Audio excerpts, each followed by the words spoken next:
If you're like us, you've probably seen references to something called Munchausen's by proxy and been curious, without really understanding what it is or how it may affect people. That's why we were excited to hear about the new podcast, Nobody Should Believe Me. The host, novelist Andrea Dunlop, takes an in-depth look at this subject. No one has ever done this before. She talks with people who have been affected by this condition. She even speaks with a perpetrator. We've already listened to the first 2 episodes, and we can tell you that Andrea doesn't dwell on the darkness. She takes great pains not to be gory or exploitative. This show has heart. It focuses on the humanity of everyone involved. And what makes this podcast extra special is that Andrea has a deeply personal connection to this subject. Someone very close to her was investigated for Munchausen by proxy. That gives the show a real emotional punch. When Andrea is listening to people tell stories about how they've been affected by this condition, she is not some uninvolved outsider. She has lived through the very same pain they have. She understands them. And through this podcast, she helps all of us understand them too. New episodes drop every Thursday. Listen and subscribe to Nobody Should Believe Me on Apple Podcasts or wherever you listen to podcasts. Hello, Murder Sheet listeners. We wanted to give you all a heads up about our live show we'll be appearing on this coming Wednesday. At 8 p.m. Eastern Time on Wednesday, October 20th, we'll be joining the Retail War Zone for a discussion about violence in fast food restaurants. It should be an interesting discussion, and we're looking forward to it. So make sure to check it out. Follow Retail War Zone at Generation Void on Twitter for more information about where to listen. And if you can't make it live, the discussion will be posted later on in the Retail War Zone's podcast feed, so you can give them a listen and check it out there. Content warning. This episode contains discussion of murder and violence. We apologize in advance for mispronouncing any names in this episode. There was only one bullet in the chamber. That's what the stranger said as he aimed his gun at Joseph Principe. Click. Nothing happened, but the snap of the trigger must have rang in Principe's skull. Maybe his thoughts fled back to earlier, before this nightmare began. July 22nd, 1959, had just been another Monday at Slanix, with Principe tending bar at his tavern/bowling alley, situated at 85 Division Avenue in East Islip. Click. As Principe chatted with 2 of his patrons at the bar, a husky man had sauntered in. He was 5'10", about 165 pounds, and flabby looking, with pale eyes and close-cropped hair that shrunk from his forehead. He also had these expressive eyebrows that could quirk up to match his smirking smile. Click. This man, this stranger, pointed a gun at Principe and demanded money. Panicked, the barkeep froze. So began the game of Russian roulette. Click. Somehow, even amidst a mock execution, Principe managed to gain enough composure to hand over $60 from Slanix's cash register. The gunman stalked out, but not before posing a final question to Principe. The stranger had pulled the trigger 4 times during the one-sided game of Russian roulette. "Would you like to try for 5? He asked, smiling. The tavern owner shook his head, and the stranger departed. Principe was so rattled by the incident that he didn't report it to the cops. Perhaps he thought it was a bizarre one-off, the terrifying antics of a drunk drifter. But the stranger wasn't done. He was only just getting started. Click.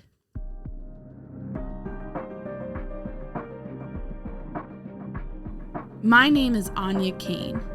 And I'm Kevin Greenlee. And this is The Murder Sheet, a weekly true crime podcast. Áine and I connected over the Burger Chef murders, a 1978 unsolved case involving the killings of 4 young restaurant employees. Now we're looking to track restaurant homicides. To help us understand the patterns of these crimes, we created a spreadsheet of nearly 1,000 eatery-related killings, the murder sheet. We'll be drawing on that data throughout Season 1 to give you a deep dive into undercovered crimes. We don't just rely on skimming the headlines. We dive into these cases to bring you in-depth coverage. We're the Murder Sheet, and this is The Other Long Island Serial Killer, Part 1.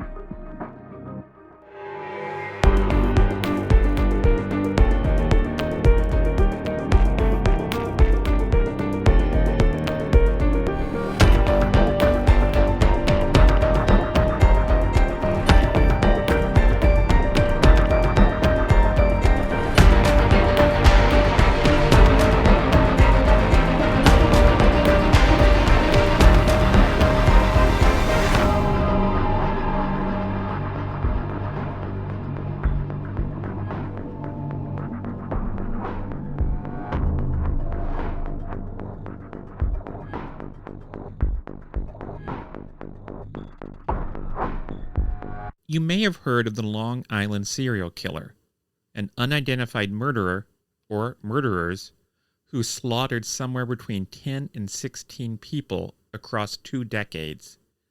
He, or they, if you believe the multiple killers theory, dumped his victims on the south shore of Long Island. That case has garnered a lot of attention, and rightfully so.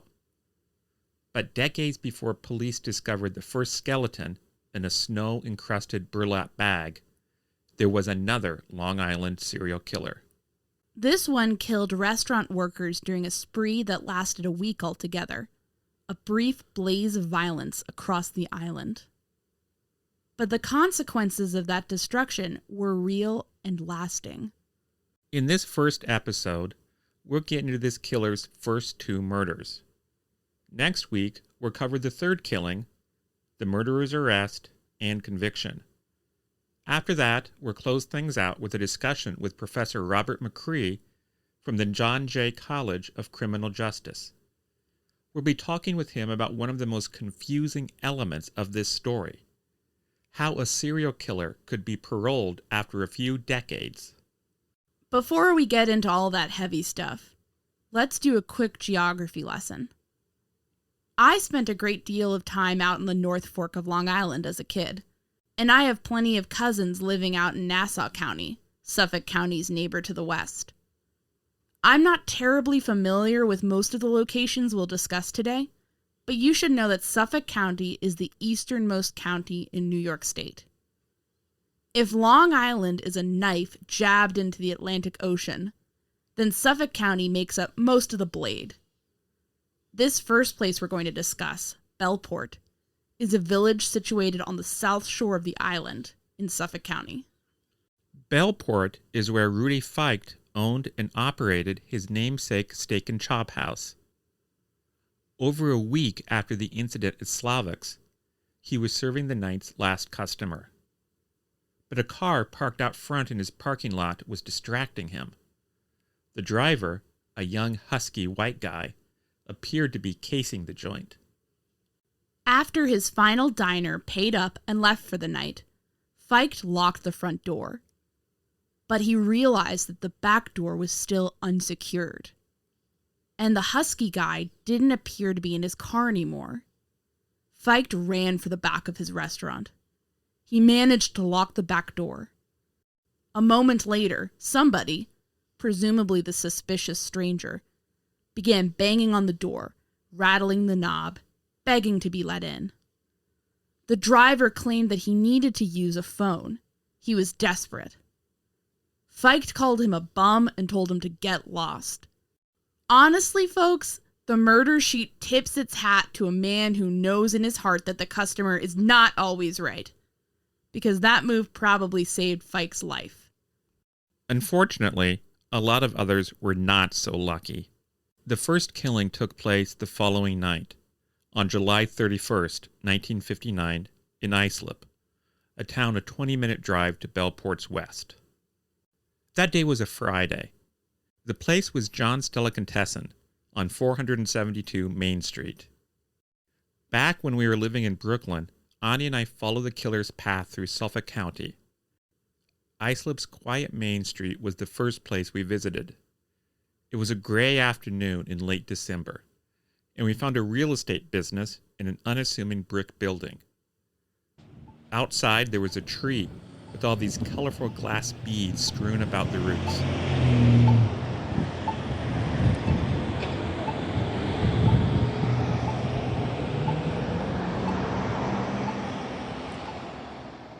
Back in 1959, a man named Hans Hackman owned John's Delicatessen at that same location.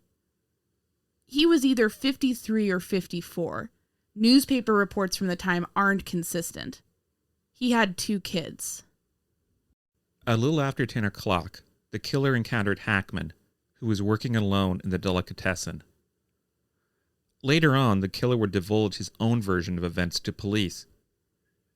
That Friday had been a payday. After work, he'd blown $10 or $15 of his $115 paycheck on booze.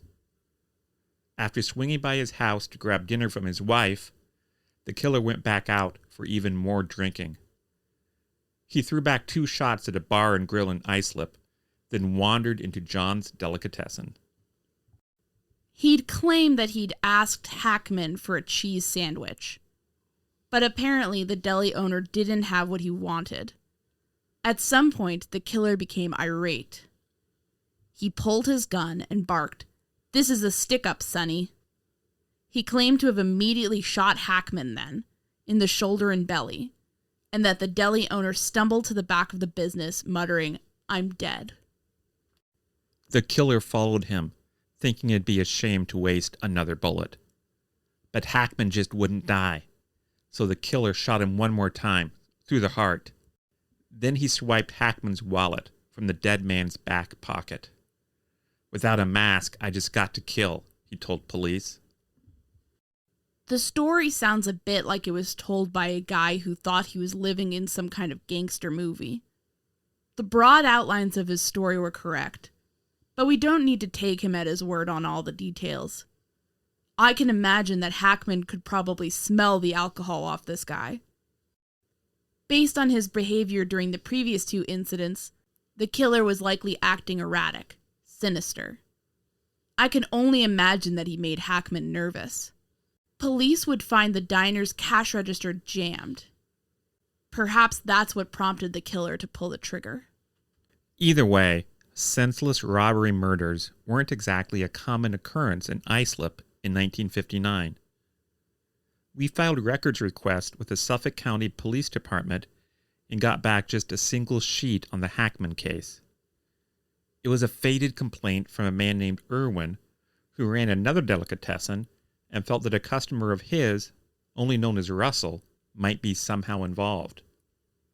We can assume that Russell was not involved, because, unfortunately, police would soon learn that the Hackman murder was not an isolated event.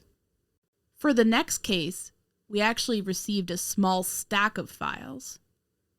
Those documents included a scrawly, handwritten statement from 53-year-old Wilfred Boutin, who said he awoke at his St. James home on the morning of August 5th, 1959. Around 4 a.m., he drove down the Jericho Pike to the Diane Diner in Smithtown. Boutin's home in St. James was about 10 minutes from Smithtown. Smithtown is a town on the north shore of Long Island, 20 minutes north of Islip. If you picture Long Island in your mind, Smithtown is closer to the northern, sound-facing side, while Islip is located on the southern, ocean-facing side. Last December, we had less luck finding the old location of the Diane Diner in Smithtown than we'd had with John's Delicatessen in Islip. The whole area has seemingly been demolished to make way for a strip mall. The local Capital One Bank location seemed to be the closest approximation. We did, however, manage to freak out a local who asked us what exactly we were looking for. Have an address?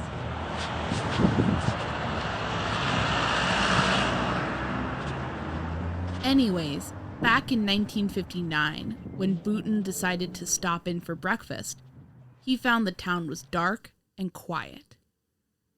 "I didn't notice any other cars or people in the area," Booten wrote. He said he left his car and walked up to the diner's front steps. Through the glass door, he could see a man on the floor.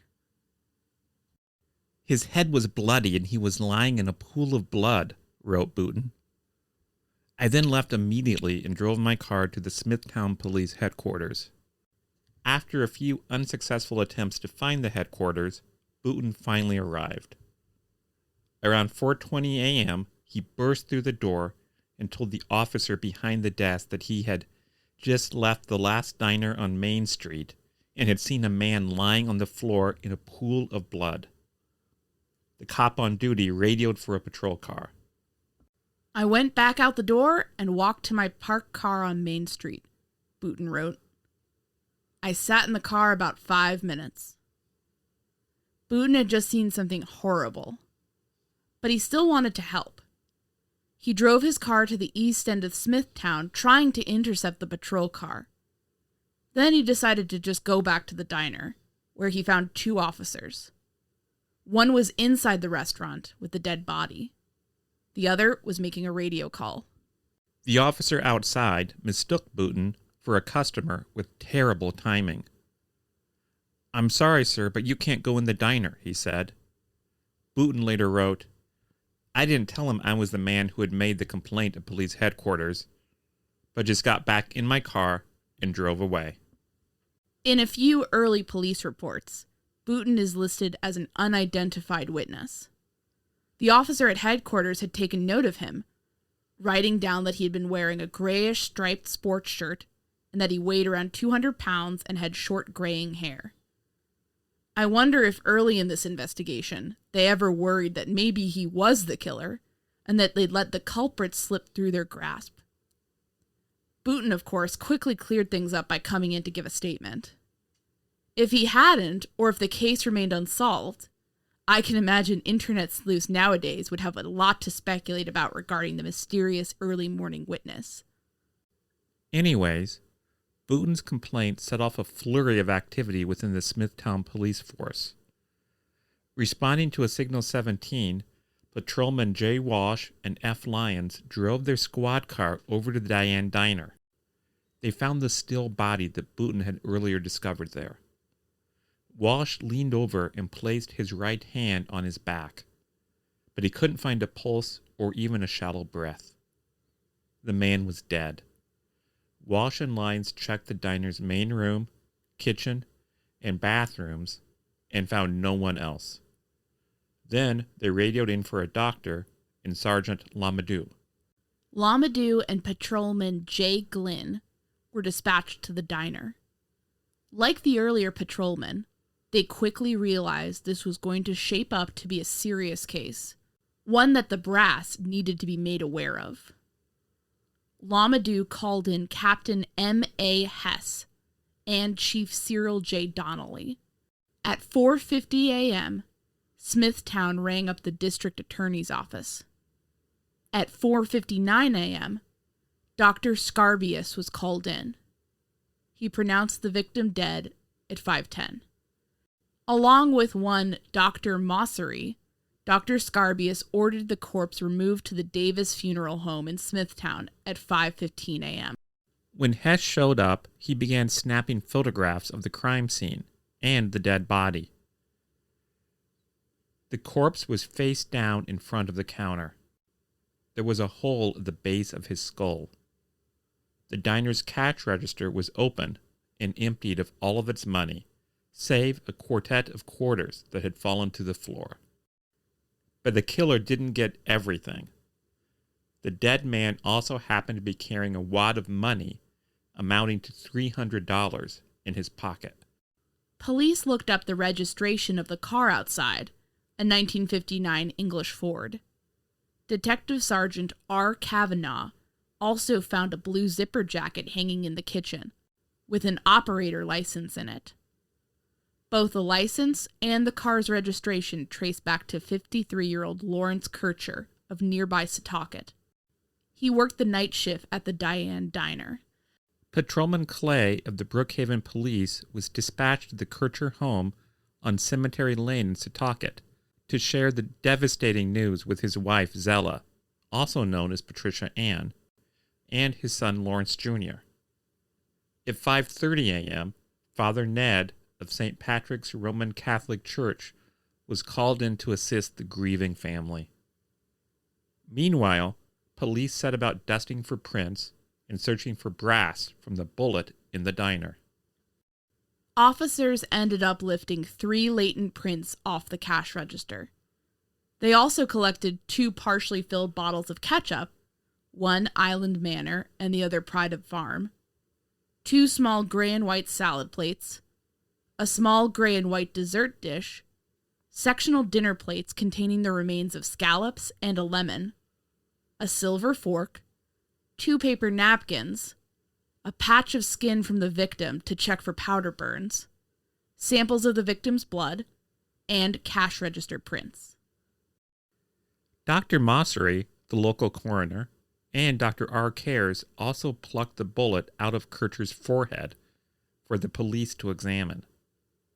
The .32 caliber slug was badly damaged, with a noticeable loss of weight. Early police reports indicated that it may have come from a 5R revolver. Police descended on the various late-night operations in the area, including Sally's Bar, the Glass House Bar, Horseshoe Bar, Murphy's Hotel, and Bauman's Restaurant. Only John Bauman, the owner of the latter joint, could say a guy was at his bar. That man was identified as Frank Barton, whose wife waitressed at the Diane Diner. But Barton was quickly cleared. Patrolman Zuma checked out a lead that a man had been committed to Pilgrim State Hospital early that morning. Pilgrim State was a state-run psychiatric hospital in Brentwood, New York. Today, it's still in operation under the name Pilgrim Psychiatric Center, although it is much smaller than it was in 1959. That lead didn't seem to go anywhere, though.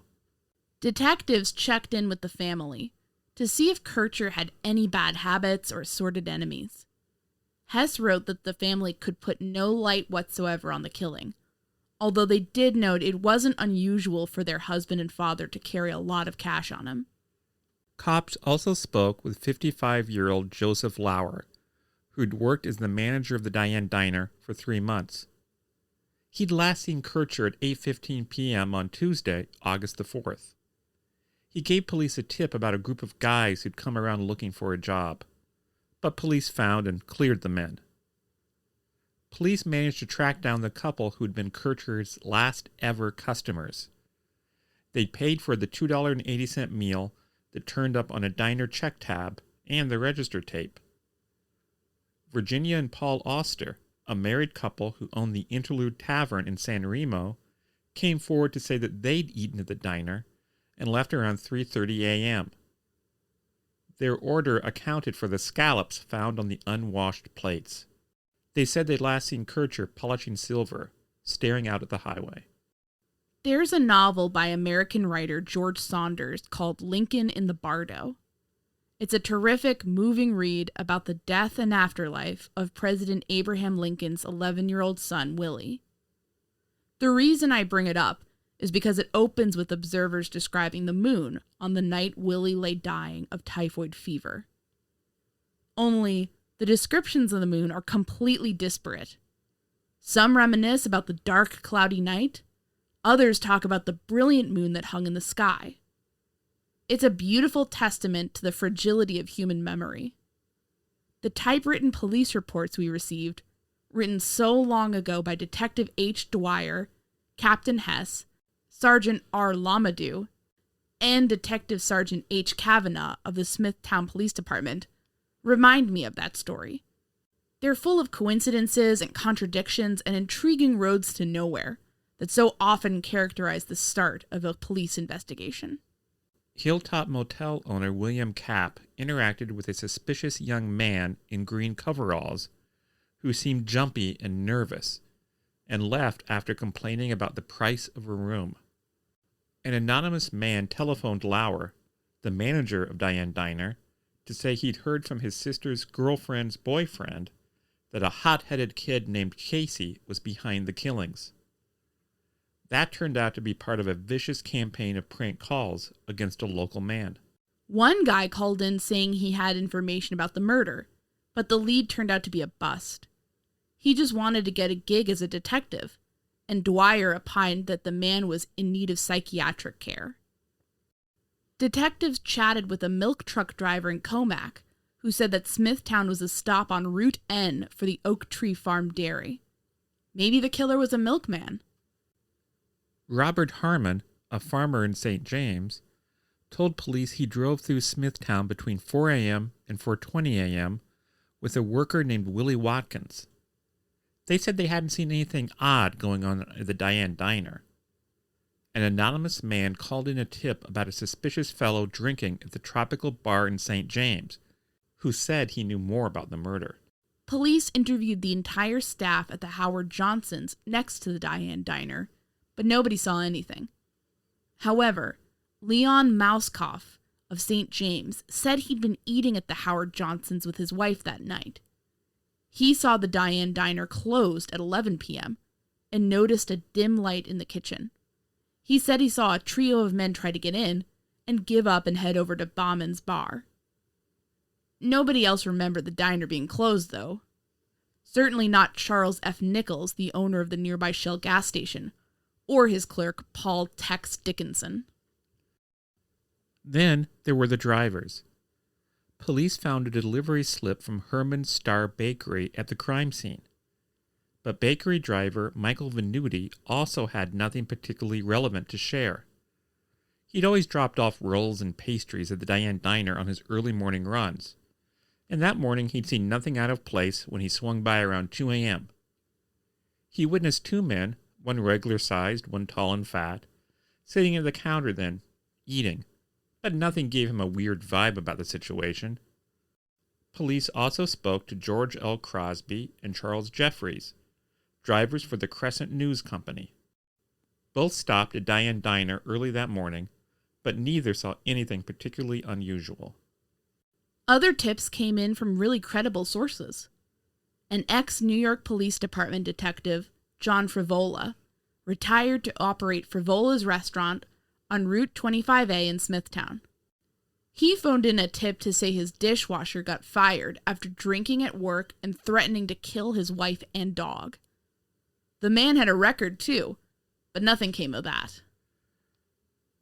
Myrtle Lauer, the wife of the Diane Diner manager, and her co-worker, Patricia Yurkak, also reported two suspicious men who visited the diner. But of course, all those leads, however promising, ended up going nowhere. Dwyer wrote that his work on the case involved the running down of many leads that turned out to be of no value to our department. And that's especially unfortunate, that despite their exhaustive efforts, police hadn't caught the murderer who shot Hackman and Kircher by August 7th. Because that night, as midnight ticked closer, the killer was roving eastward, out further into the island, toward the warm light of a small diner in West Hampton.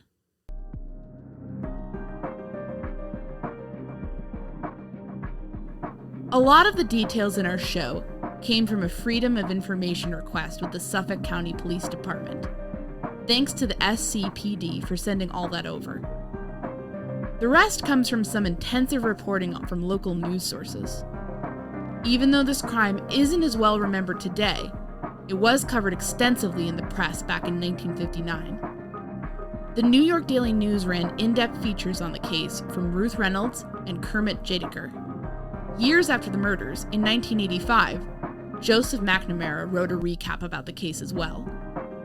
Daily News reporters William Murtha and Sidney Klein also did good coverage. I also found Newsday articles from Tom Renner, Pat Gilmartin, Dick Estrin, and Jack Ehrlich helpful. The United Press International and the Associated Press also contributed articles breaking down the facts of the case. Thanks for listening to this episode of The Murder Sheet. As always, thanks to Kevin Tyler Greenlee, who composed the music for the Murder Sheet, and who you can find on the web at kevintg.com. To keep up with the latest on the Murder Sheet, please make sure to follow us on Instagram and Twitter at Murdersheet, and on Facebook at msheetpodcast, or by searching Murder Sheet. If you enjoy listening to the Murder Sheet, please leave us a 5-star review to help us gain more exposure. And send tips, suggestions, and feedback to murdersheet@gmail.com. Thanks so much for listening.